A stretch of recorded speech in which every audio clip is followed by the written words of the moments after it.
Merci bien pour cette introduction. Bonsoir à toutes les personnes connectées ce soir, quel que soit votre lieu. Bonsoir à vous. Je suis très content d'être parmi vous ce soir pour partager un peu mon expérience avec vous sur une durée de 1 heure à 1 h 30. Et j'espère que vous m'attendez tous et vous m'attendez tous très bien. Surtout que 5 sur actuellement, 5. si le réseau est vraiment très bizarre. Merci bien. Donc, je pars de ce pas partager mon écran. J'espère que tout le monde voit déjà mon écran. Voilà, tout le monde voit déjà mon écran si je ne m'abuse. Voilà. Et en tout cas, comme je le disais tantôt, je suis vraiment très heureux d'être parmi vous. Je suis vraiment très heureux de partager mon expérience avec vous. Et je me dis en fait que ce soir, nous allons sortir tous enrichis de ce 1 heure ou 1 h 30 que nous allons passer ensemble. Et je suis quelqu'un qui aime vraiment qu'on me pose des questions. Voilà, donc n'ayez pas peur, n'ayez pas honte de me poser des questions. Donc toutes les questions qui vont vous passer à l'esprit, qui a trait à notre sujet du jour, n'ayez pas peur, n'ayez pas honte de les poser. Et je me ferai vraiment plaisir de vous répondre avec joie. Donc sans trop tarder, la charmante reine l'a déjà dit, je me nomme Docteur Sougué et donc j'ai l'immense plaisir ce soir de changer sur un thème qui est très important, un thème qui est très intéressant, qui malheureusement passe de façon inaperçue ou soit de façon négligée. Nous devenons ce que nous mangeons. C'est très important que les gens puissent cerner le contour en fait de ce thème-là. Nous devenons ce que nous mangeons. Voilà, donc vraiment, soyez vraiment assidus, vraiment concentrés, parce qu'il y aura vraiment des thèmes techniques qui vont sortir, mais qui vont être expliqués au fur et à mesure, afin de vous faciliter en fait l'écoute. Et sans trop tarder, nous allons passer par l'introduction. Ce que nous mettons dans nos assiettes influence directement notre santé, notre énergie et notre bien-être. Notre corps est le reflet de ce que nous consommons chaque jour. C'est vraiment très, très, très, très clair et très limpide. Ce que nous mettons dans notre assiette influence directement notre santé, notre énergie et notre bien-être en général. Notre corps est le reflet de ce que nous consommons chaque jour. Nous allons partir sur la base de la signification du thème. Nous devenons ce que nous mangeons. Cela se fait dire quoi? Que notre alimentation détermine l'état de notre organisme. Chaque cellule se renouvelle grâce aux nutriments tirés dans les aliments que nous consommons. Si vous avez besoin du glucose, si vous avez besoin des lipides, si vous avez besoin des protéines, vous allez consommer des aliments. Et c'est à partir de cette consommation-là que l'organisme, en fonction de ses besoins nutritionnels, va puiser dans l'apport que vous faites. Et lorsque l'apport n'est pas conséquent, il y aura un déficit, il y aura une carence. Et lorsque l'accord aussi est trop excédentaire, il y aura également des troubles qui vont survenir chez ces personnes.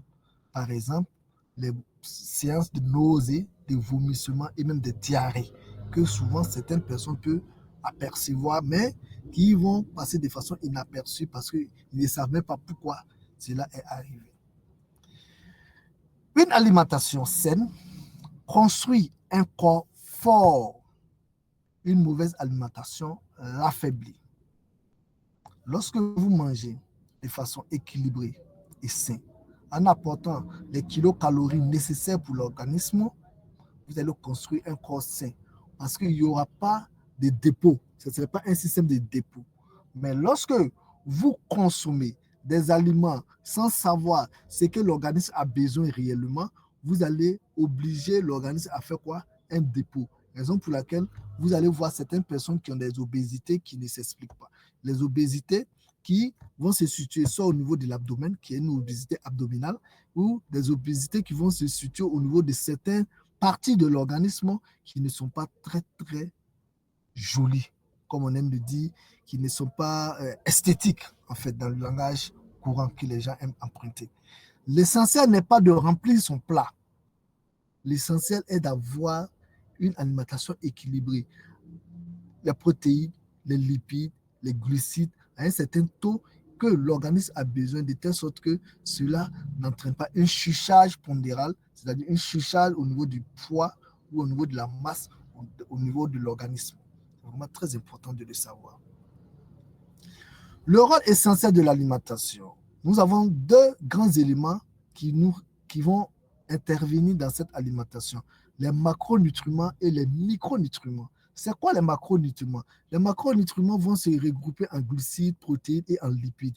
Et ce sont les éléments qui vont assurer l'énergie et la structure de l'organisme. L'énergie, c'est quoi? C'est les kilocalories. Quand vous faites le sport, vous dites quoi? On va perdre un peu d'énergie. On va brûler un peu de kilocalories. On va brûler un peu de quoi? De lipides. C'est ça en fait. Donc, les glucides, les protéines, les lipides assurent l'énergie. Les protéines, principalement, vont assurer la structure, c'est-à-dire le renouvellement des cellules dans le corps. Ce qui va permettre, en fait, les personnes qui mangent beaucoup les protéines, là, d'avoir un cycle de renouvellement très rapide qui va empêcher, en fait, le processus de vieillissement.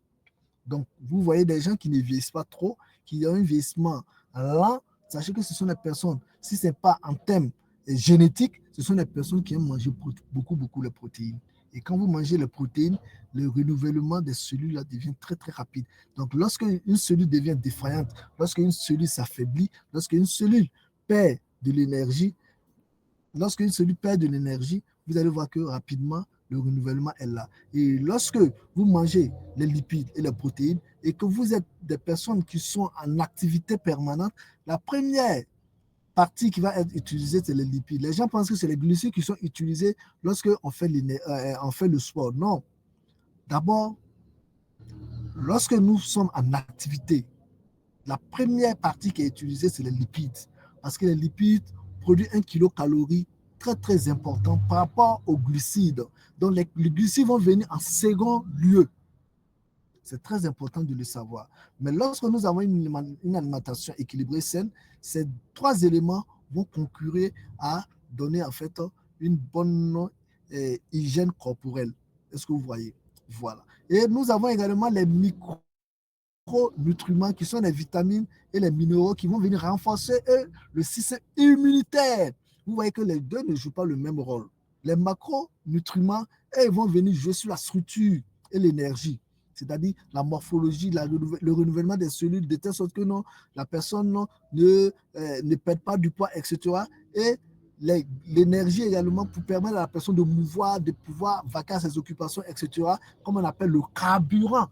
Pour nos engins, c'est la même chose pour nous en tant qu'être humain, c'est l'énergie.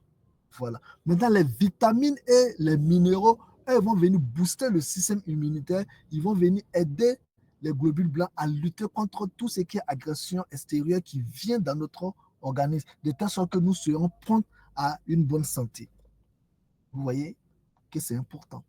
Et rien n'est à négliger. Et quelque chose encore qui est encore capital, c'est l'apport de l'eau. L'eau représente plus de 60% du poids du corps de l'homme. Et l'eau est très, très, très vitale.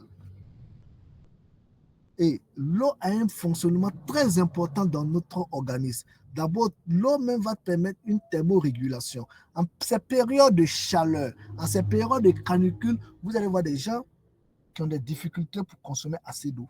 Et pourtant, vous devez consommer assez d'eau pour permettre une thermorégulation. Pour ceux qui ont remarqué, pour ceux qui remarquent souvent, qui connaissent un peu leur organisme, lorsque il fait chaud, il fait très chaud, quand vous vous mettez à boire de l'eau, dans les secondes qui suivent, vous allez voir qu'il y a une transpiration qui survient. Vous commencez à transpirer en même temps. C'est normal. Ce n'est pas un problème de santé, non. C'est quelque chose de physiologique et quelque chose qui est normal. Je vous explique. Lorsque vous buvez l'eau, avant même de boire l'eau, la température interne de votre organisme augmente parce qu'il y a une chaleur, forte chaleur qui est là. Et cette température qui augmente là, quand vous allez boire l'eau, l'eau va venir faire quoi? L'eau va venir thermorégulariser cette température, c'est-à-dire faire abaisser cette température à une à une valeur normale qui est indispensable pour votre organisme. Donc, c'est par ce mécanisme de baisser la température là que vous allez transpirer pour compenser en fait cette baisse de température. Et c'est normal. Donc, quand il fait chaud et que vous buvez de l'eau, n'ayez pas peur. Quand vous transpirez, n'ayez pas peur. Mais ce qui doit vous faire plus peur, c'est lorsque il fait très chaud, vous vous mettez du coup à boire de l'eau très glacée. Ça c'est un problème. Parce qu'il y aura une variation brusque de la température. Je prends un exemple très simple. Si votre température interne, qui normalement devait tourner autour de 37 degrés pour la moyenne, passe à une température de 38 à 39 degrés parce qu'il y a une forte chaleur externe qui va influencer sur le thermomètre central de votre organisme, et que vous prenez une eau qui est très glacée, qui a peut-être une température de 10 degrés ou 15 degrés, regardez la variation, regardez la différence entre 10 ou 15 degrés par rapport à une température corporelle qui tourne autour de 38 ou 39 degrés. Vous voyez que c'est au minimum 15 degrés qui balance. Et lorsque vous mettez cette eau directement dans votre organisme, ça peut basculer brusquement et même entraîner une perte de mémoire souvent chez certaines personnes.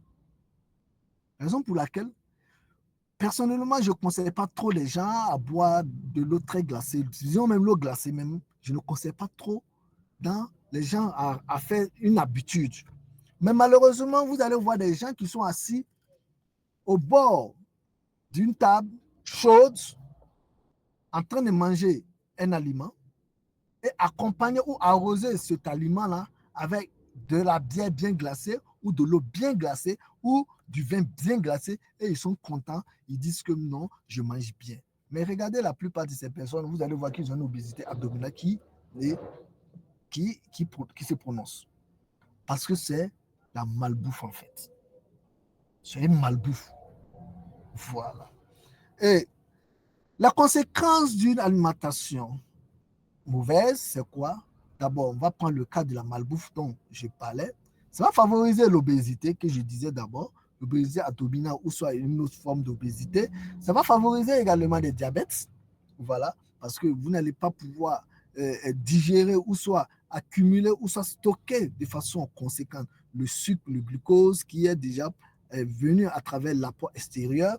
Ça va entraîner la maladie cardiovasculaire parce que déjà les lipides déjà qui sont apportés par l'alimentation là, avec comment on appelle votre mode alimentaire là qui ne se dégrade pas ou soit qui est un excellent qui va passer également par le torrent sanguin, c'est-à-dire par le conduit sanguin, peut entraîner également des problèmes cardiovasculaires.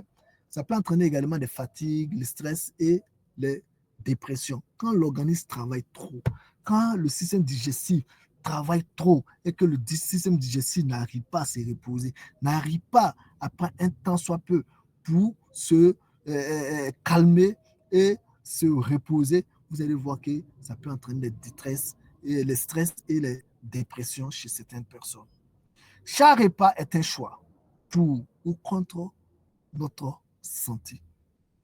Lorsque vous vous alimentez, posez-vous la question, est-ce que mon assiette qui est là, le contenu de l'assiette qui est posé devant moi, est-ce que ce contenu a un apport positif pour ma santé ou soit un apport négatif pour ma santé? C'est très important. Voilà. Et lorsque vous ne vous posez pas ces questions, vous n'allez jamais avoir de bonnes réponses. Et vous allez manger parce que vous voulez manger. Et pourtant, on ne mange pas parce qu'on doit manger, on mange parce que l'organisme a besoin de ça et ça et ça. Et ce sont ces éléments que l'organisme a besoin qu'on l'apporte.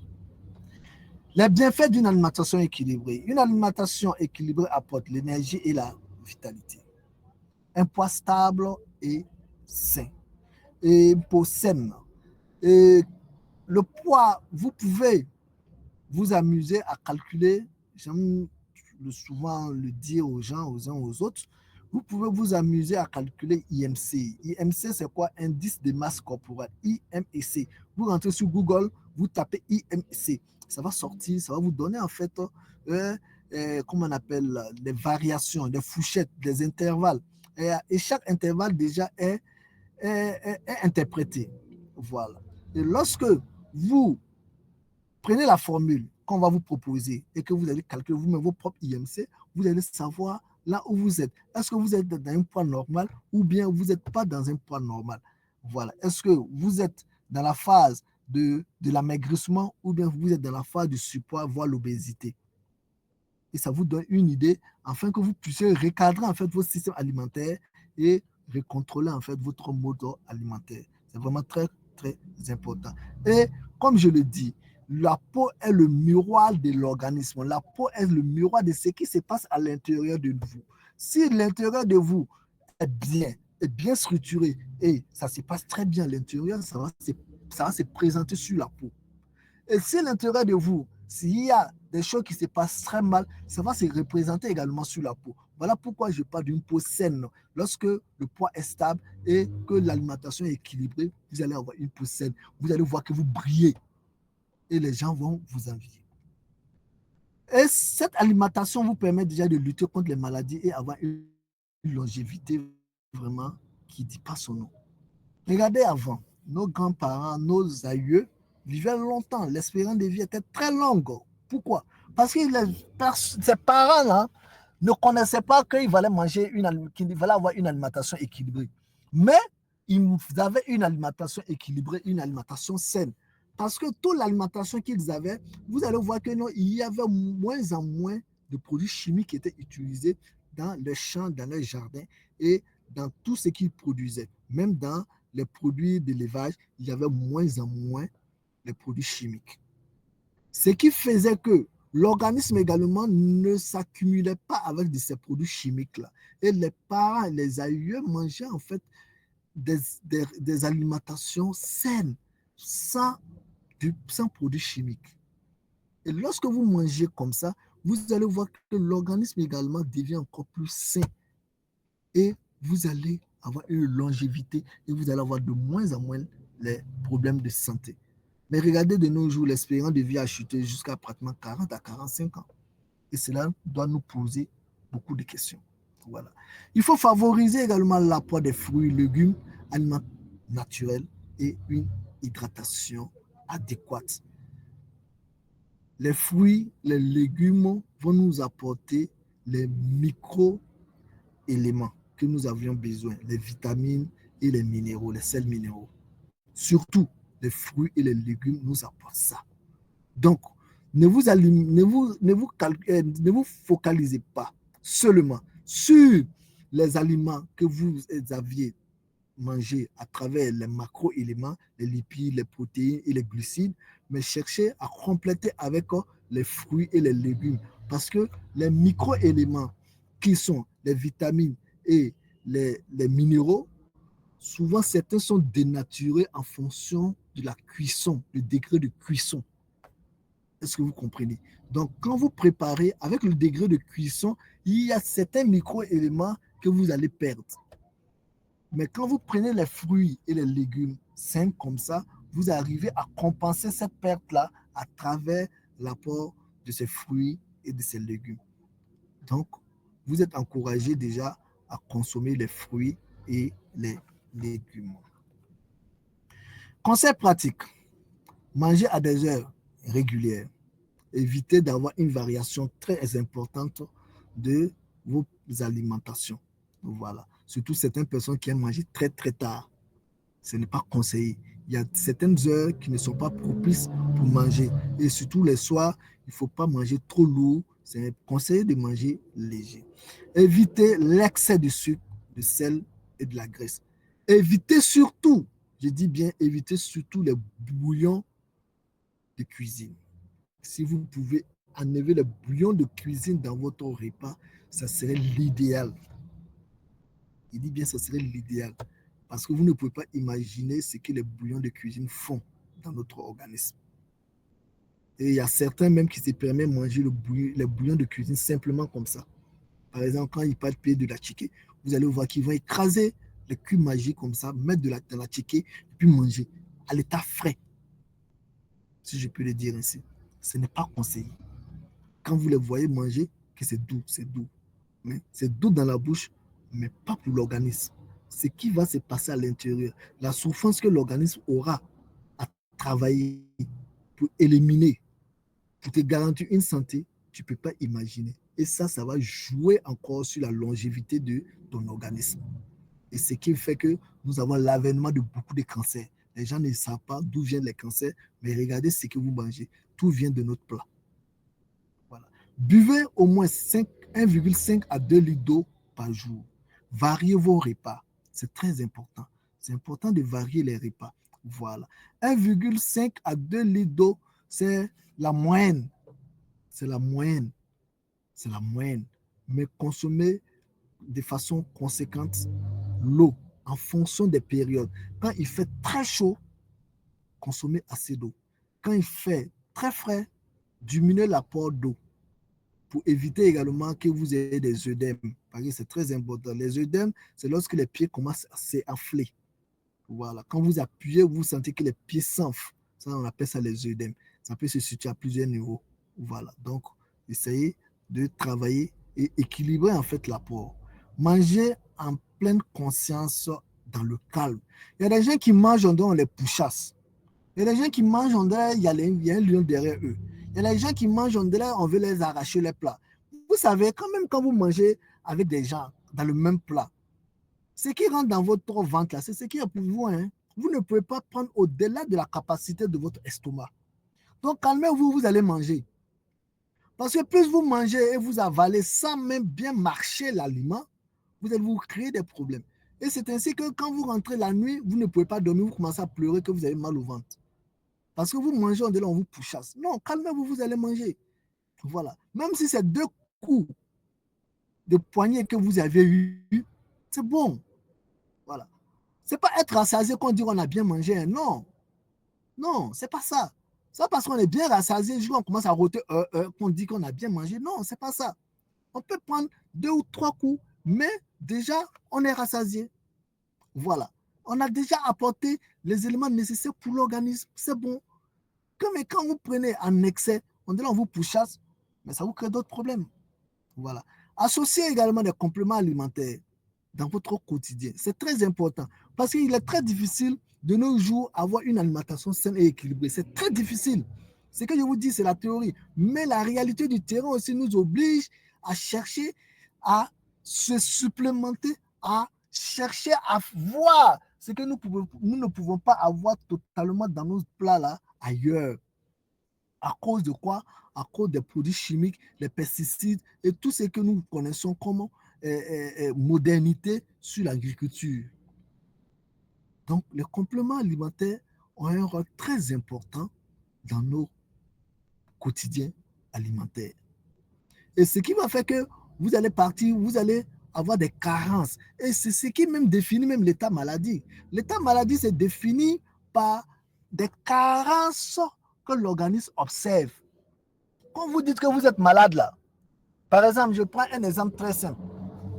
Quand vous dites que vous aviez le palu, vous avez le palu, il y a beaucoup de signes qui vont se présenter. Il y a d'autres, c'est les vomissements, il y a d'autres, c'est les diarrhées, et il y a certains même, il y a les douleurs articulaires, les douleurs musculaires qui vont aller, les céphalées. Il y a plusieurs signes en fonction des gens qui vont se présenter de façon successive. Mais le palu même en général, là, il y a le système immunitaire qui est faible. Et quels sont les éléments qui vont venir renforcer le système immunitaire? C'est les sels minéraux et les vitamines. C'est-à-dire que vous avez déjà une carence en sels minéraux et en vitamines dans votre organisme, ce qui fait que le système immunitaire n'a pas la compétence pour lutter contre le plasmodium qui est rentré en vous à travers les piqûres de moustiques.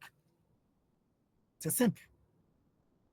Et lorsque le plasmodium il rentre, il va attaquer quoi? Il va attaquer les globules rouges. Je vais éviter tout le circuit, mais déjà, sachez qu'il va l'attraper, il va l'attaquer le globule rouge. Et lorsqu'il attaque le globule rouge, on sait que le globule rouge là permet quoi? La circulation de l'oxygène, permet le déplacement de l'oxygène et l'échange avec le CO2. Raison pour laquelle certaines personnes vont avoir des problèmes respiratoires. Ils n'arrivent pas à bien respirer parce qu'on n'arrive plus à conduire très bien et efficacement l'oxygène et éliminer le CO2. Et en même temps, les globules rouges qui sont déjà attaqués là vont commencer à s'exploser et entraîner quoi? Une anémie. Raison pour laquelle quand vous partez, vous allez voir qu'on regarde dans les yeux, on pince les doigts pour voir est-ce que c'est rouge, tout ça c'est pour vérifier est-ce qu'il n'y a pas l'anémie qui s'installe. Vous voyez un peu que tout se résume à quoi? Tout se résume à ce que nous mangeons. Et si l'alimentation avait tous ces éléments, je ne dis pas que vous n'allez pas faire le palu, mais peut-être le palu allait passer de façon inaperçue. Vous allez sentir que quelque chose est passé, mais vous n'êtes pas couché. Parce que le système immunitaire déjà a répondu présent contre le plasmodium. C'est vraiment très important. Raison pour laquelle j'encourage beaucoup les gens à aller aussi vers le complément alimentaire. Notre santé, je dis bien notre santé dépend de nos choix alimentaires. Chaque bouchée que nous allons avaler construit ou détruit une partie de nous. Faisons le choix de nourrir la vie, pas la maladie. On ne nourrit pas la maladie, mais on nourrit la vie. Je vous avais dit de diminuer l'apport en glucides. Je vous avais dit de diminuer l'apport en lipides et en sel. Mais est-ce que vous savez que le cancer a besoin du sucre pour se développer? Le cancer, là, les cellules cancéreuses ont vraiment besoin du sucre pour se développer. Donc déjà, lorsque vous avez une présomption de certaines maladies, il y a des choses que vous devez diminuer dans votre quotidien. Voilà. Donc, si vous continuez à manger la quantité de sucre comme vous le voulez, vous ne nourrissez plus votre vie, mais vous êtes en train de nourrir la maladie. Vous êtes en train de donner encore l'énergie aux cellules cancéreuses de bien se multiplier dans votre organisme. Souvenons-nous, nous devenons ce que nous mangeons. Et lorsque nous avons cela en état d'esprit, nous allons faire très, très attention à notre assiette. Et cela va de façon illustrée avec les deux images que j'ai juste à poser. Regardez quelqu'un qui a l'habitude de manger quoi? Des fruits, des légumes. Regardez comment sa corpulence va se présenter par rapport à quelqu'un qui aime boire et manger tout ce qui est fast-food, tout ce qui est soda, tout ce qui est ketchup. Nos sœurs de maintenant, quand vous les invitez, qu'est-ce que tu veux manger?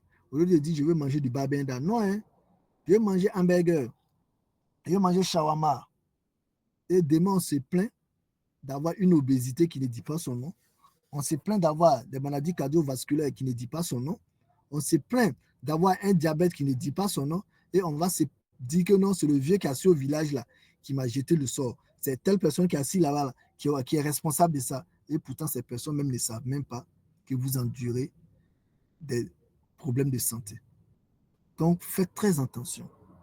À partir de ce soir, si quelqu'un vous invite, préférez les légumes, les fruits, que de préférer les sodas, la bière, les fast-foods et tout ce que vous connaissez avec les OGM qui sont venus polluer notre marché actuellement. Merci bien pour votre écoute et je suis à la disposition des échanges ouverts, des questions, des apports. Tout serait la bienvenue. Merci bien.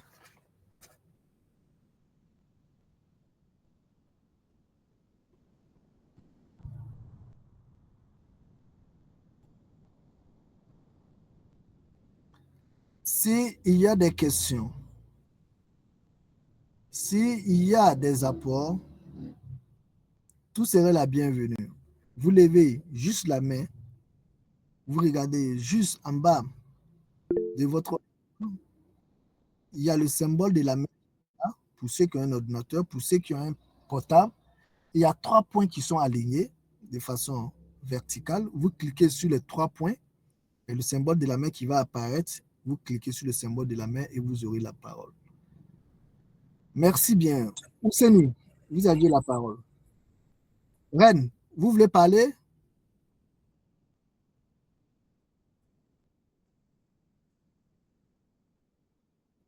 D'accord, il n'y a pas de souci, je la vois sur mon écran. Ousmane, vous aviez la parole. Ousmane Amadou.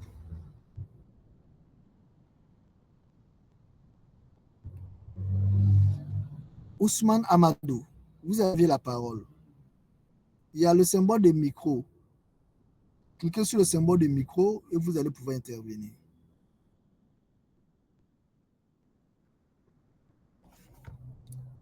Balkissa, vous aviez la parole. En attendant que Ousmane retrouve son micro.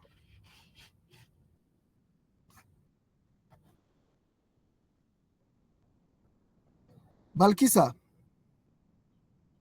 Balkissa Kwanda. Oui, bonsoir les leaders. J'espère que... Oui, je suis là. D'accord, allez-y, on vous écoute. Bonsoir les leaders. J'espère que vous allez bien. Et merci de m'avoir donné la parole. Vraiment, j'ai beaucoup apprécié la conférence et dès aujourd'hui, je prenais note. Désormais, pour ne plus commettre les mêmes erreurs. Je tenais vraiment à vous remercier. Vraiment, merci.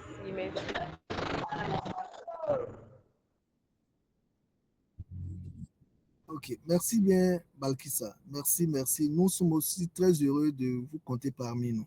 Merci bien. Thérèse, vous avez levé la main. Balkissa, baissez votre main, s'il vous plaît, pour qu'on puisse voir ceux qui lèvent la main. Thérèse, vous avez levé la main. Merci beaucoup, docteur. Merci pour cette présentation que j'ai suivie avec grand intérêt. Voilà, c'est tellement une réalité que nous devenons ce que nous mangeons et notre santé est vraiment liée à à nos choix alimentaires. Et c'est vrai. Donc, c'est vraiment de vous féliciter et puis, en tant que leader ici, nous interpeller tous pour que nous puissions avoir de vrais choix, de bons choix alimentaires pour nous donner la chance d'incarner ce que nous promouvons. Voilà. Nous sommes des leaders, nous avons des produits de qualité, nous avons des compléments alimentaires qui permettent de renforcer déjà notre système immunitaire, qui permettent à notre corps d'avoir des défenses à la hauteur des attaques qui viennent de l'extérieur. Et ces attaques, on ne peut pas les éviter. Déjà que nous consommons les produits avec beaucoup de pesticides parce que le mode de production est là. Donc, si nous consommons nous-mêmes d'abord nos produits, ça va nous permettre de refléter voilà, la santé que nous disons que nous promouvons. Parce que déjà, le docteur a dit, si à l'intérieur, ça va se sentir sur la peau. Et si notre peau respire, nous avons plus d'assurance de parler de ce que nous faisons. Voilà, donc il y a des comportements simples qu'on peut déjà adopter. Nous savons qu'il fait chaud dans notre pays et que nous aimons bien boire l'eau glacée, la bière bien tapée, comme certains aiment le dire. Sachant que cela va aux antipodes d'une bonne santé. Donc, adoptons les comportements qui vont nous donner à tout moment une santé sans faille. En tout cas, tout ce qui dépendra de nous en termes d'alimentation, mettons toutes les chances de notre côté. Sur ce, vraiment, c'est cet apport que je voulais ou bien appuyer sur ce point. Je vous remercie pour l'écoute et puis bonne suite à nous. Merci bien, Ludette Thérèse. Merci. C'est très important et je suis très content de voir que cela a été écouté aussi par des personnes vraiment avisées. Merci bien. Et j'espère aussi que ça va être mis en pratique par des personnes qui sont en train de traîner d'abord les pas, qui avaient des comportements pas trop orthodoxes sur leur manière de s'alimenter. Parce que si vous avez remarqué quelque chose, quand même vous partez à l'hôpital et dans l'interrogatoire avec le médecin, vous allez voir qu'on on aura tendance à vous demander votre mode alimentaire. Et je ne sais pas si les gens le remarquent en fait. On a tendance souvent, on a tendance à vous demander qu'est-ce que vous mangez, surtout vos plats de prédilection, le plat disponible, le plat accessible à vous, là, c'est quoi? Parce que ça permet quand même d'avoir une idée, en fait, de sa maladie que la personne a. Parce qu'en fonction de l'apport que vous aviez, en fonction de votre mode alimentaire, on a quand même une idée, en fait, des valeurs nutritionnelles que vous apportez. En fonction de ça, on peut avoir une idée aussi des carences aussi qui peuvent se présenter en fonction de votre mode alimentaire. C'est vraiment très important. Et même souvent, même dans la prise en charge du patient, on va vous dire, évitez de manger ça, manger ça, manger ça, évitez d'apporter ça dans l'alimentation, faites diminuer ça, faites ça. Tout ça, parce que même quel que soit le produit, le médicament à l'hôpital qu'on va vous donner, il y aura toujours un apport diététique qui va vous accompagner. C'est très important. C'est très important. Parce que l'alimentation est la base de la santé. Voilà. Donc, je ne sais pas si Ousmane a pu retrouver son micro, s'il tient toujours à parler, parce que la main est toujours levée. Au cas contraire, on va passer à autre personne. Ousmane, vous êtes là? Ousmane Amadou. OK. Je vois Afro-Mil qui a levé la main.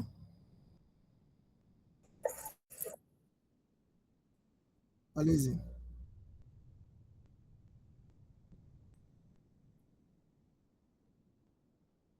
Oui.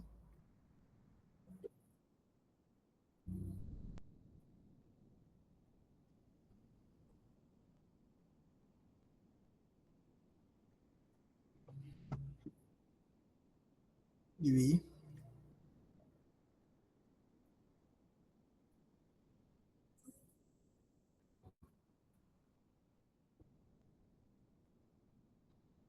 OK. Dans le temps de fraîcheur, il n'y a pas une quantité fixe déposée, en fait. Je parlais dans ma présentation de 1,5 à 2 litres d'eau. Ça, c'est la moyenne. Ça, c'est la moyenne.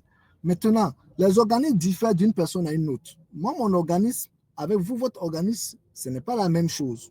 Voilà. Donc, en temps de fraîcheur, moi, je peux peut-être aller jusqu'à 2 litres d'eau. Mais ce n'est pas parce que moi, je pars à 2 litres d'eau que vous êtes obligé de partir à 2 litres d'eau. Voilà. Parce que quand vous apportez trop l'eau aussi à l'organisme, ça a également un effet contraire auquel vous ne vous attendez pas. C'est bien de boire l'eau.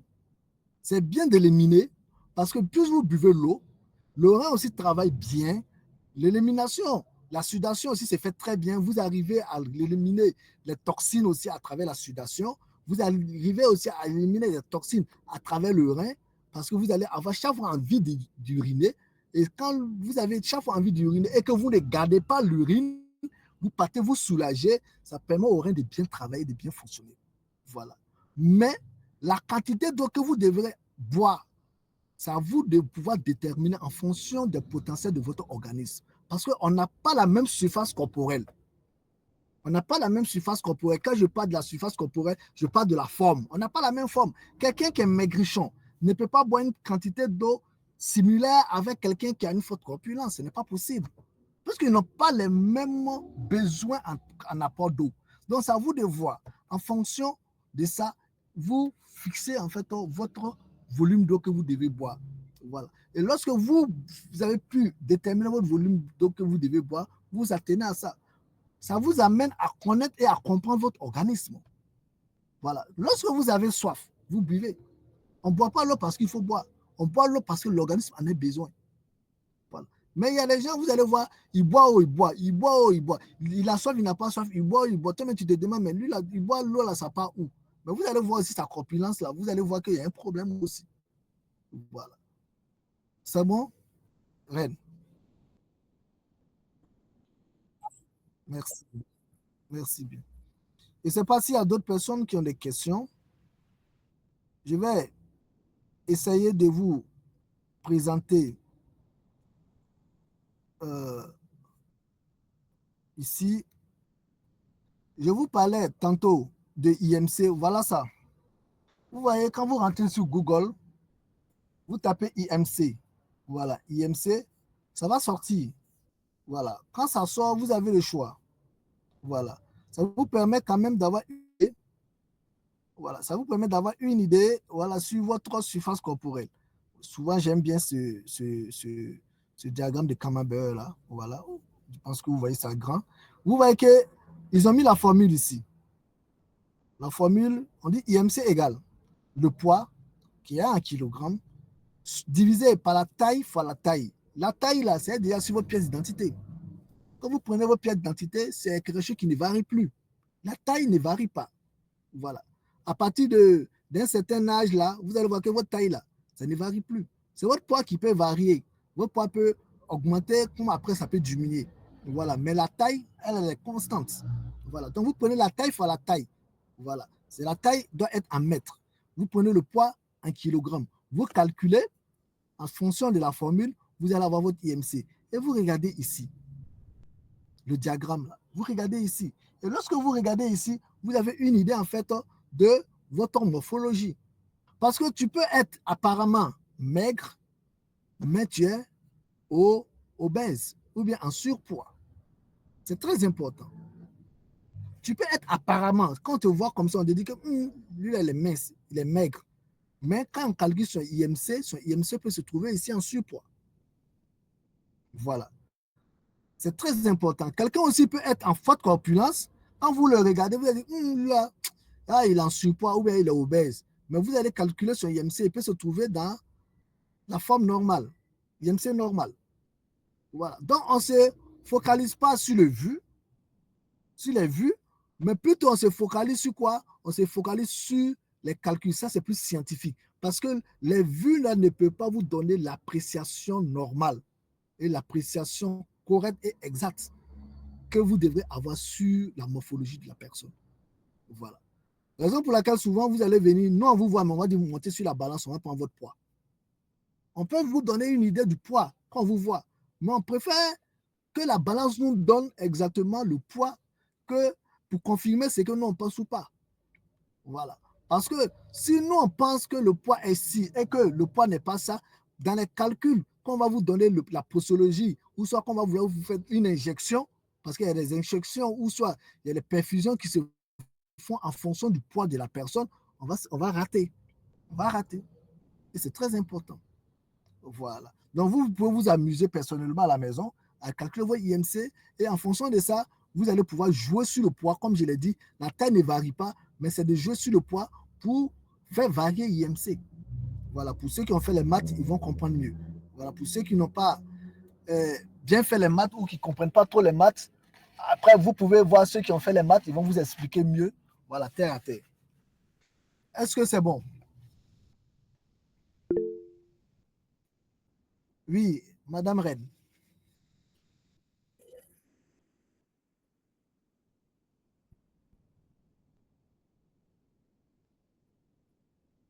Votre CNB, là, il n'y a pas la taille là-bas. C'est ça? Il n'y a pas de taille, il n'y a pas de taille. On dit votre taille fois votre taille. Vous prenez votre taille là, vous la multipliez 2 fois. Pas taille fois 2, c'est différent. C'est pas taille fois 2, c'est différent. Taille fois la taille, c'est comme votre taille là au carré.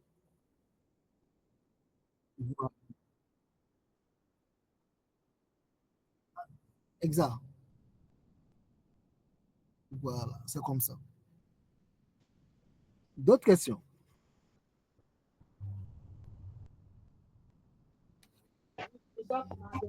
Bonsoir, docteur. Bonsoir. C'est M. Kafaba, depuis le Togo. D'accord. Merci pour la présentation. Pas de quoi. C'est juste pour savoir, pour l'adulte, un adulte, souvent on dit qu'il faut manger équilibré. Mais Oui. à une âge donné, c'est comme on privilégie un groupe d'aliments. Par exemple, j'aimerais savoir il s'agit de quel aliment pour que l'on puisse être en bonne santé. Parmi les 3 groupes d'aliments, là, Oui. lequel un adulte puisse manger pour pouvoir être en bon état. Merci. Merci bien. Vous voyez, c'est une question très importante. Et j'attendais que quelqu'un me pose cette question. Parce que l'alimentation équilibrée là est fonction des tranches d'âge, c'est-à-dire les générations. Pour des enfants qui sont en phase de croissance, pour les gens qui sont en phase de croissance jusqu'à l'adolescence, ils n'ont pas les mêmes kilocalories en besoin. Ils n'ont pas les mêmes kilocalories en besoin. Et le fait qu'ils n'ont pas les mêmes kilocalories en besoin, les macro-éléments, les macronutriments qui doivent être apportés là, il y a une variation en fonction de chaque macronutriment qui doit être apporté. Parce que quelqu'un qui est en train de grandir, il a besoin des aliments de croissance. Il a besoin des aliments de construction, qu'on appelle les aliments constructeurs, qui vont construire en fait son organisme, qui vont construire son système. Donc, celui-ci, il doit plus maximiser, je dis bien, il doit plus maximiser sur les protéines et il doit plus maximiser sur les glucides. Mais plus sur les protéines.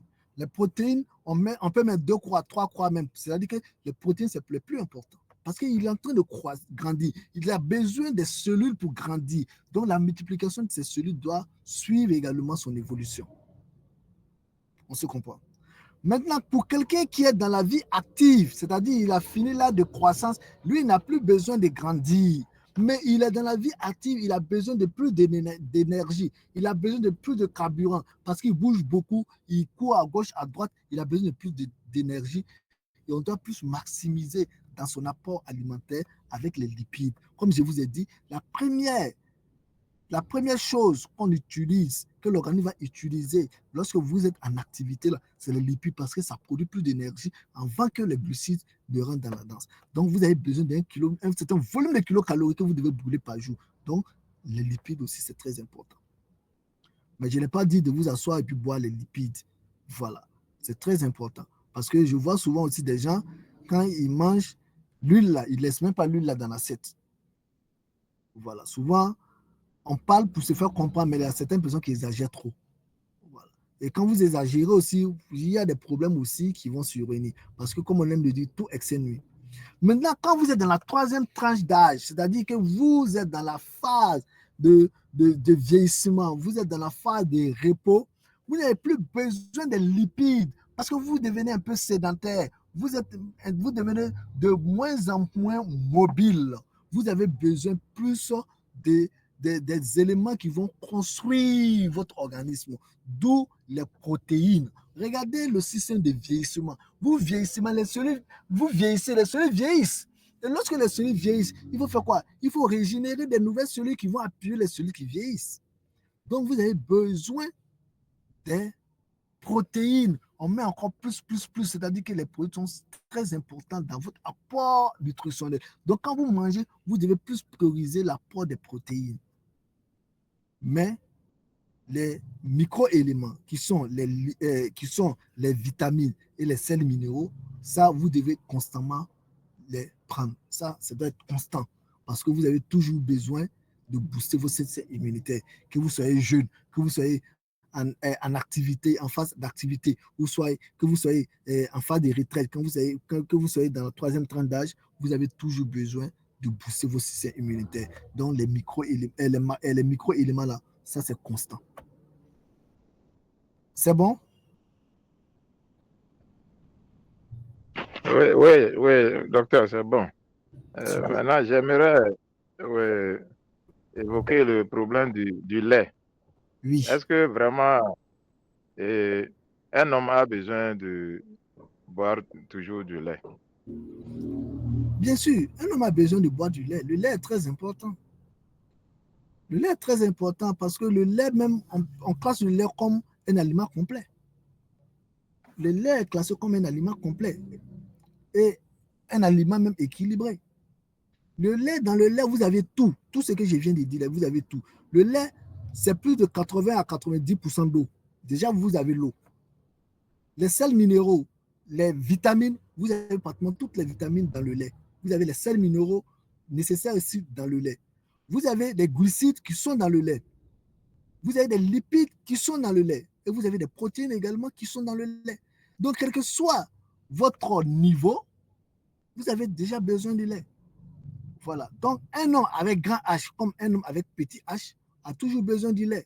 Mais comme je le dis encore, tout excès nuit. Voilà. Mais il ne faut pas oublier qu'il y a les gens qui sont très, très sensibles au lactose. Et le lait, le sucre, le glucose qui est dans le lait, là, c'est le lactose. Et le lactose, là, si vous avez une sensibilité au lactose, méfiez-vous du lait. Parce que si vous prenez le lait, le fait qu'il y a du lactose dedans, vous allez avoir quoi? Des réactions. Voilà. vous allez avoir des réactions qui ne sont pas commodes. Voilà. Donc, c'est vraiment important aussi de le savoir. C'est bon? Ah oui, c'est bon, docteur. Merci pour l'éclaircissement. Merci bien à vous également. D'autres questions? On a pratiquement 30 minutes devant nous. D'autres questions?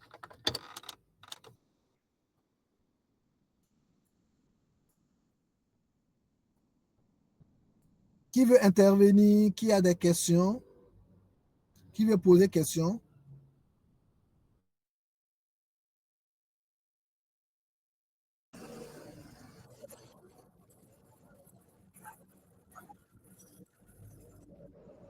Personne ne veut poser question?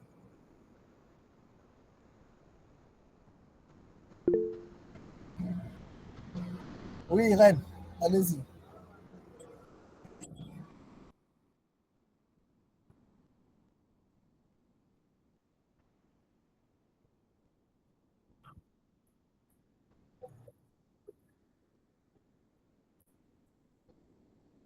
Les réactions sont diverses. C'est comme si vous mangez quelque chose qui ne va pas avec votre organisme.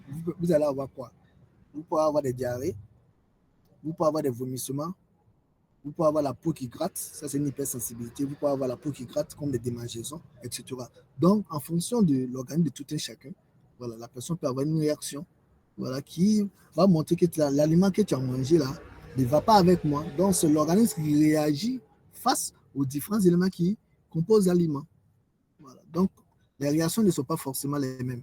Il y a des gens qui ont la quinine, ils commencent à avoir la peau qui gratte, ils se grattent partout. Voilà, ça c'est une hypersensibilité. Tu es obligé de partir pour qu'on te fasse une injection. Voilà. Donc ça dépend en fait. C'est bon? Merci bien. Qui d'autre veut poser question? On a encore 30 minutes devant nous.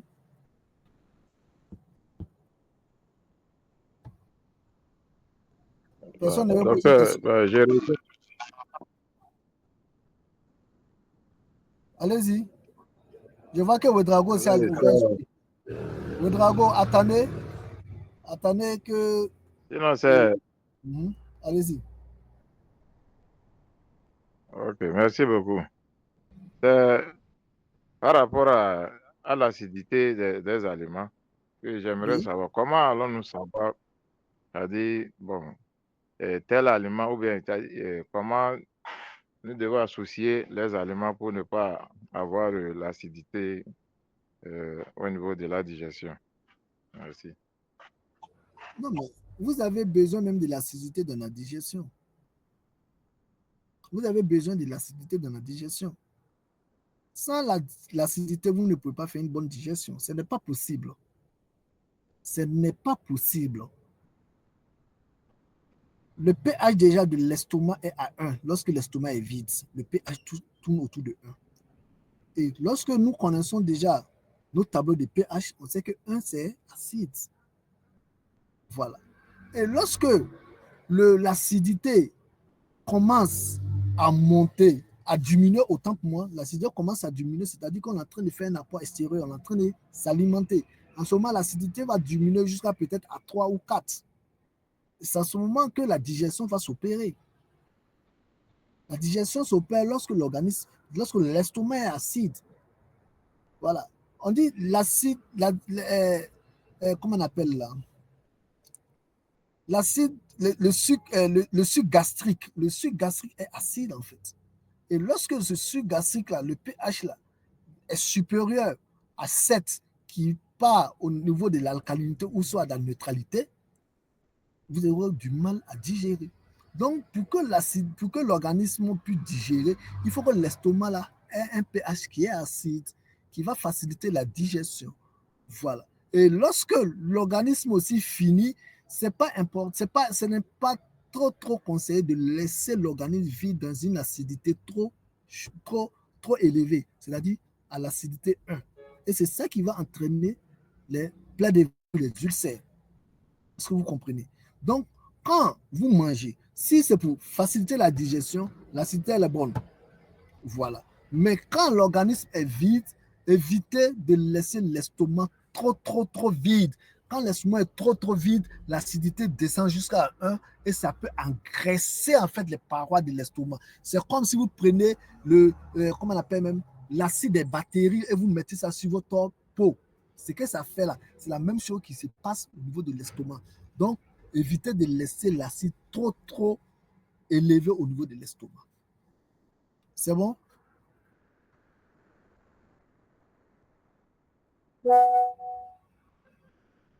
Oui, docteur, bon, le pourquoi j'ai posé cette question, on nous a dit que dans certains aliments, il y a de l'acide.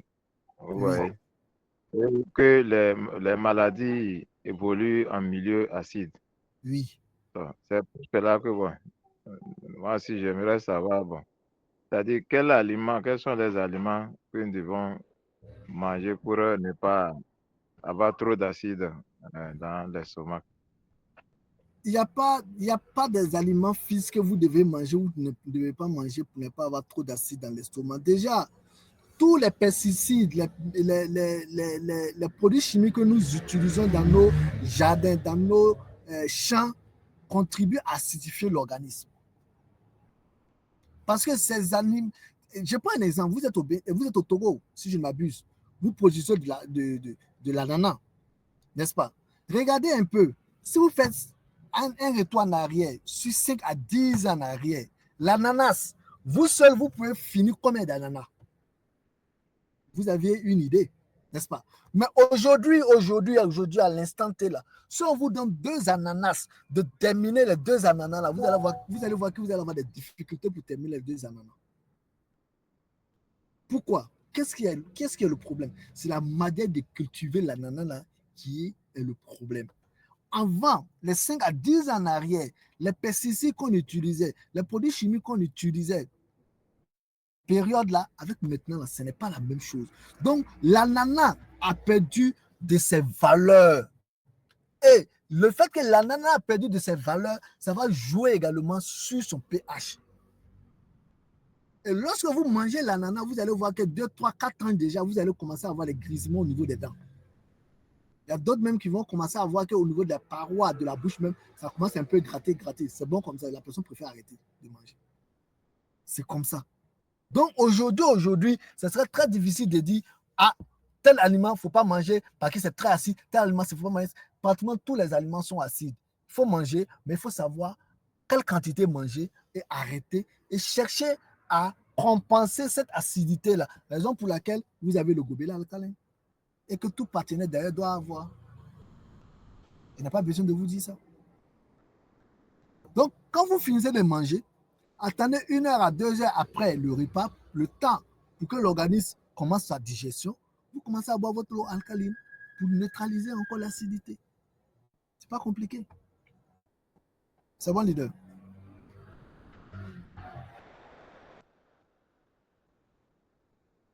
C'est bon?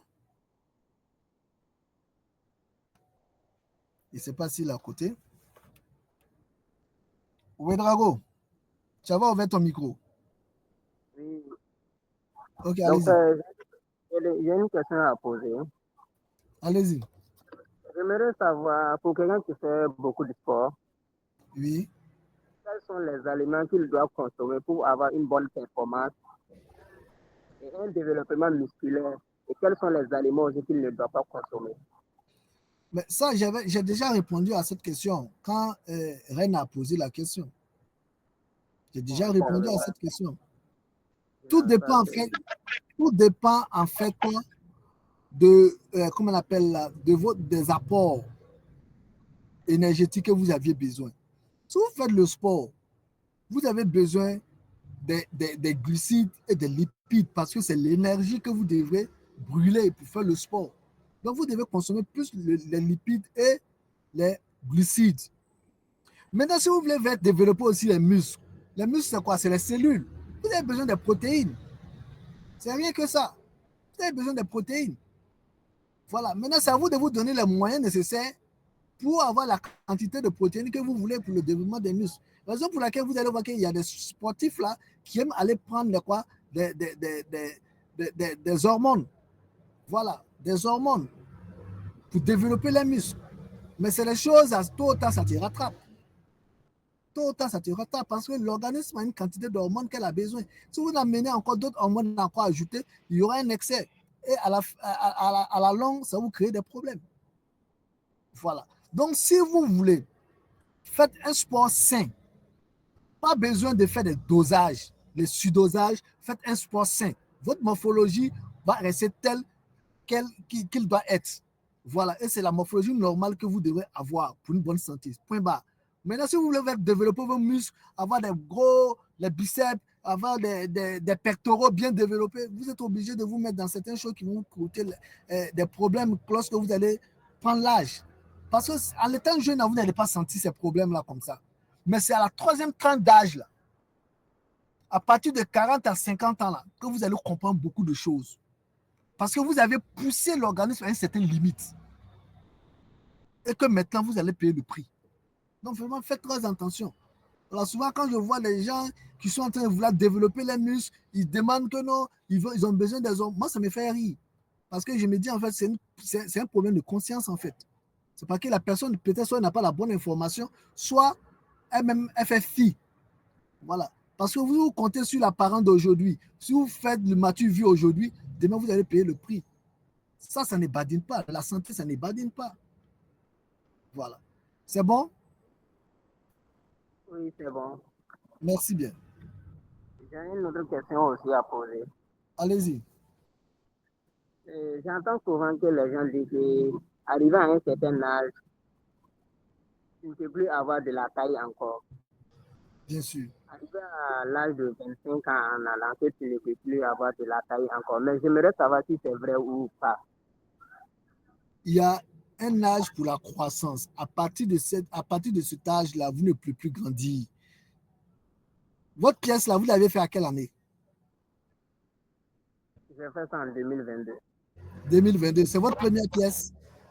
Oui, oui. D'accord. Regardez bien la taille qui est là-bas. Quand vous allez refaire la seconde pièce, là, quand la pièce va se périmer, quand vous allez refaire, vous regardez encore la taille qui est là-bas, vous allez voir la différence.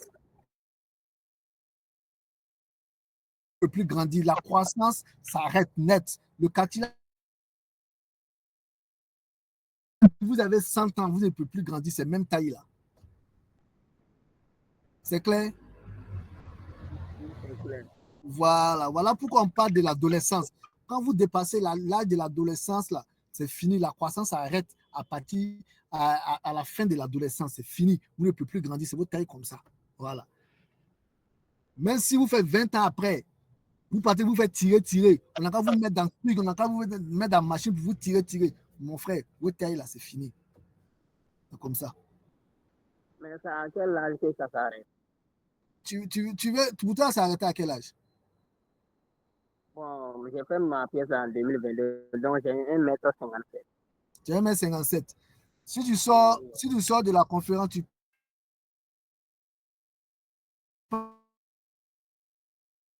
en pharmacie, tu peux prendre encore ta taille, puis tu regardes. Tu as fait ta pièce en 2022, en 2025, ça fait 3 ans de cela là. Est-ce que ta taille a changé? Tu vas voir. C'est bon? D'accord. Merci. Merci beaucoup. D'accord. Oui, Super. c'est bon. D'autres questions?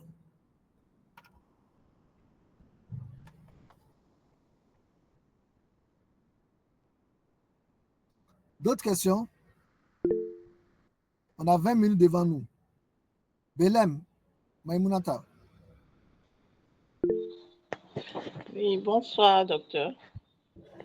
J'espère que vous allez bien. Très bien chez vous. Oui, ça va très bien. Dieu merci. Vraiment, merci beaucoup pour cette brillante présentation. Pas de quoi. Voilà, moi, mon souci, c'est une question que je veux poser. D'accord. Voilà, c'est quels sont les aliments privilégiés pour éviter une obésité abdominale? D'accord. Un, c'est d'avoir des règles sur votre heure d'alimentation. Parce que le plus souvent même, ceux qui ont des obésités abdominales, ils mangent mal. Ils mangent mal et ils mangent à des heures tardives. Évitez de manger trop tard. Parce que quand vous mangez trop tard, l'organisme n'arrive plus à digérer. Donc, ça fait un dépôt. Et ça va entraîner une obésité abdominale. Ça, c'est un. De deux, il faut connaître en fonction de vos besoins ce que vous devez manger. Et quand je dis connaître en fonction de vos besoins ce que vous devez manger, pour des personnes qui sont sédentaires, c'est-à-dire des personnes qui bougent moins, qui font moins les activités physiques, qui bougent moins et qui se mettent à manger trop gras, trop lipides, vous allez voir que l'obésité abdominale là, va s'installer. Parce que les zones de réserve des lipides, d'abord, c'est les fesses et l'abdomen. Donc, les contours au niveau des fesses et l'abdomen sont les zones de réserve, de prédilection de tout ce qui est graisse, de tout ce qui est lipide, de tout ce qui est gras. Témoignant l'image-ci que j'ai mis. Je vais vous montrer l'image que j'ai mis.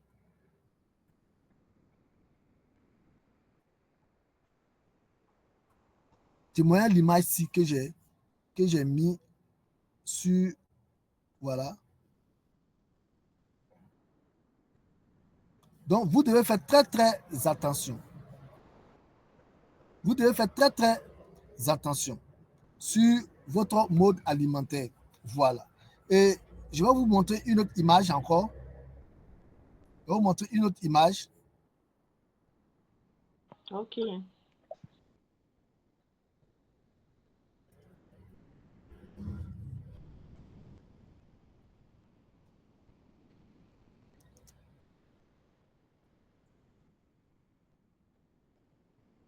Je cherche l'image là pour vous montrer si j'ai ça.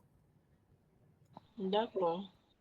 Regardez par exemple cette image là que je vais vous montrer sur le diapo.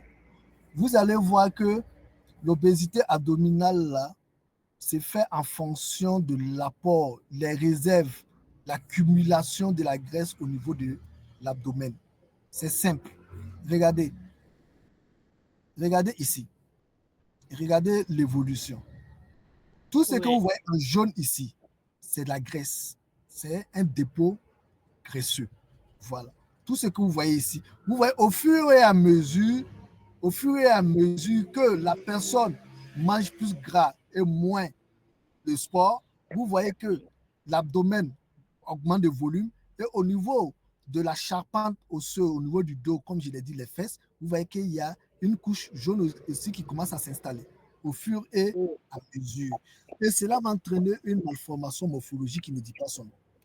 Donc, vous devrez éviter de manger trop gras, boire trop glacé, faire moins de sport, vous devez éviter ça. Vous devez éviter de manger aussi très tard. Voilà. Et lorsque vous respectez ces différents trucs, vous allez voir que l'obésité abdominale aussi va commencer à disparaître chez vous. C'est bon? D'accord, c'est bon. Maintenant, Merci. vous pouvez aussi faire des exercices qui vont aussi vous aider, comme les exercices abdominaux. Par exemple, les genoux flexion, les positions flexion debout, couché, tout ça là. Vous pouvez faire ces exercices-là qui vont aussi vous permettre déjà de brûler la graisse abdominale de telle sorte que votre abdomen commence à être un peu plus plat. D'accord. Quand vous mangez gras, vous buvez trop glacé, ce n'est pas bon. La graisse, vous n'allez pas digérer la graisse va lui faire un dépôt. Voilà. C'est bon? Oui, c'est bon. Merci beaucoup, docteur. Merci bien à vous. Merci. Qui d'autre veut poser question? Je vois que personne d'autre ne veut poser question. OK. Ren, je vous donne la parole. Vu que personne ne veut poser question, je vous donne la parole.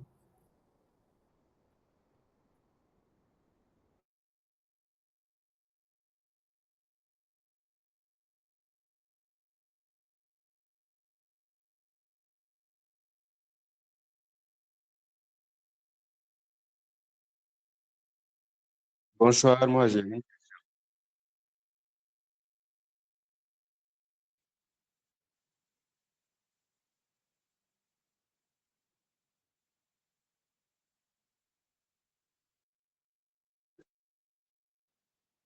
Excusez-moi, je vais poser une question. Je tente de lever la main, mais ça ne s'affiche pas. OK. Bonsoir à tout le monde, bonsoir au docteur et merci pour cette brillante présentation. Moi, je me nomme Li Oumar, je suis à Ouaga. Bien, ma question, c'est pour revenir un peu sur la formule qu'on a donnée pour connaître la morphologie. Voilà, et si j'ai bien suivi, c'est taille fois poids. Et dès qu'on fait ce calcul, on obtient quel est le nombre ou bien le nombre normal. Ça veut dire qu'on peut avoir pour dire, voilà, je connais ma morphologie, c'est tant. Est-ce qu'il y a un nombre à ne pas dépasser ou bien voilà, le barème en fait. C'est ça, je n'ai pas compris. Et c'est tout. Merci.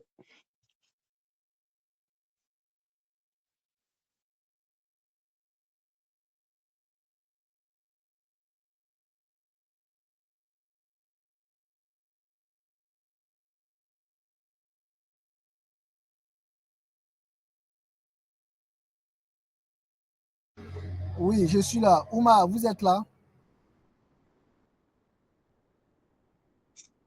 Oui, présent, je suis là.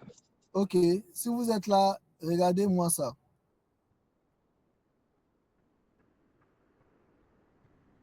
Lisez ici, c'est quoi qui est écrit? Regardez où la flèche là est là. Vous avez écrit quoi? Franchement, les écritures sont très petites sur mon écran, je n'arrive pas à lire. Agrandissez l'écran. Touchez l'écran pour agrandir. Vous pouvez agrandir, c'est possible. Ok. Mettez le deux doigts sur l'écran et puis tirez, ça va agrandir. Ok.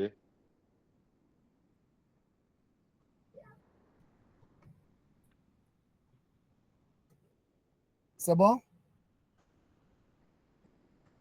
Bon, je n'y arrive pas pour le moment. Tu vois maintenant, j'ai agrandi ça pour toi.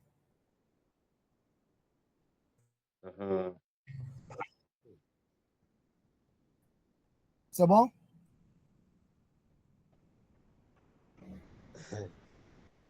Bon, franchement, bon, l'écran même a disparu dans mon téléphone. Là où vous l'avez affiché, là, sincèrement, ça a disparu. Ça a disparu chez tout le monde ou bien tout le monde voit? Non, chez moi, je ne vois pas l'image là, en fait. Oui, mais je vais voir si tout le monde voit. C'est pas c'est parfait. D'accord. Moi, je vois. La formule est très simple. Je n'ai pas dit taille fois poids. Je n'ai pas dit ça. Je n'ai pas dit ça.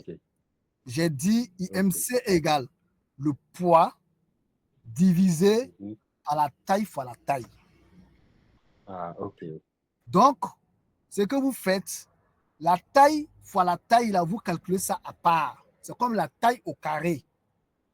Vous calculez à part. Maintenant, vous prenez votre poids là, votre poids, quand vous montez sur balance là, le poids que ça donne là, vous prenez ça, vous divisez par le résultat que vous avez eu taille fois taille là. Vous divisez par ça. Et lorsque vous divisez par ça, forcément, vous allez avoir une valeur. Oui. Maintenant, en fonction de cette valeur-là, vous revenez dans votre tableau ça là, et vous regardez, vous interprétez, c'est simple. Et l'interprétation est simple. Si la valeur que vous avez trouvée là, si c'est entre 18 et 25, c'est-à-dire que votre poids est normal, votre IMC est normal, c'est-à-dire que votre morphologie est normale. Vous avez même écrit normal. Maintenant, si ça ne vaut pas ça, ou bien si ça dépasse 25, si ça ne vaut pas 18, ou bien si ça ne vaut pas 25, et si ça ne vaut pas 18 plutôt, ou bien si ça dépasse 25, c'est-à-dire qu'il y a un problème. Parce que si ça ne vaut pas 18, c'est-à-dire que vous êtes maigre. C'est-à-dire que vous êtes au-dessus de la valeur normale. Si Oui. ça dépasse 25, c'est-à-dire que vous êtes en surpoids. C'est-à-dire que vous dépassez la norme. OK. Maintenant, en fonction du surpoids, là, vous pouvez être obèse. Parce que quelqu'un peut être OK. surpoids, mais il est obèse. Voilà. Donc, tout ça là, le tableau vous dit tout. Maintenant, si vous êtes entre 25 et 30, c'est-à-dire que vous êtes seulement en surpoids.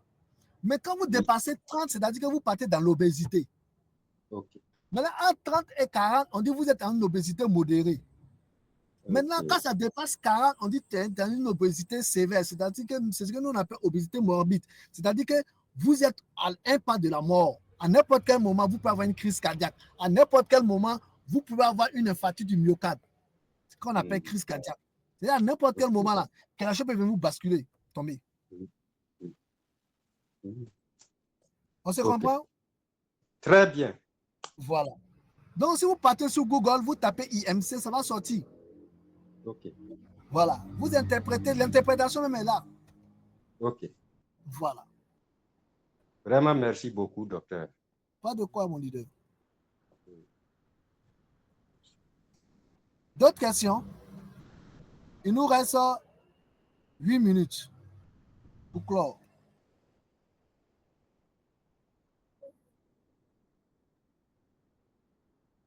D'accord.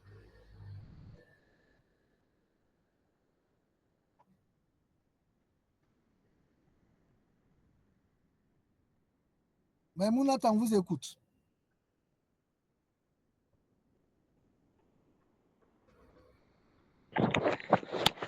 Ok, je suis là encore.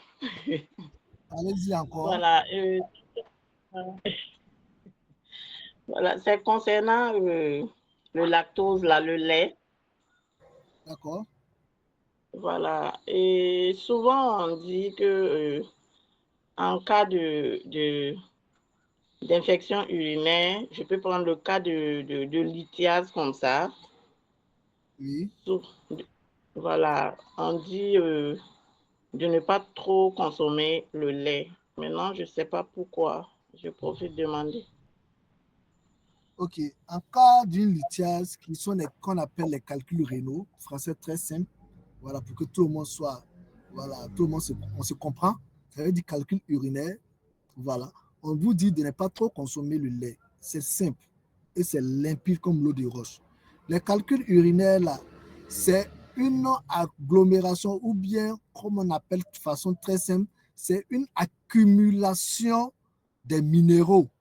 Le plus souvent, le calcium. Le plus souvent, le calcium. Donc, c'est eux qui vont s'agglumer, qui vont s'agglutiner pour former des cristaux. Eux qui vont entraîner les calculs urinaires. On se comprend?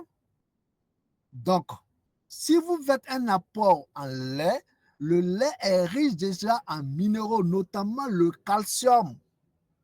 Et quand vous prenez même les boîtes de lait, vous allez voir qu'ils ont même mis le calcium là-bas qui est très important. Le lait est riche déjà en calcium. Donc, l'apport extérieur en lait va venir encore augmenter le siège des calculs rénaux au niveau des néphrons. Raison pour laquelle on vous déconseille de boire le lait pendant que vous êtes en train de faire un traitement des calculs rénaux. Parce que vous cherchez à éliminer les calciums qui se sont accumulés au niveau des néphrons, qui ont entraîné les calculs. Et puis, vous êtes en train de diminuer, et puis vous apportez encore. Vous êtes en train de diminuer, vous apportez encore. Vous n'allez jamais finir. Voilà. Par exemple, on vous dit de diminuer l'apport pour que ce qui est là puisse finir. C'est l'explication terre à terre comme ça. Ah, d'accord. Merci beaucoup, docteur. Pas de quoi. Merci à vous.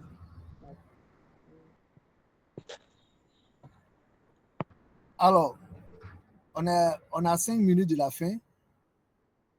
Je vous remercie tous d'être restés connectés pendant les 1h, 1h30. Et j'ai été vraiment très ravi d'échanger mon petit savoir avec vous. Et j'espère que cela va vous aider dans la suite des choses, de votre santé et celle également de votre famille.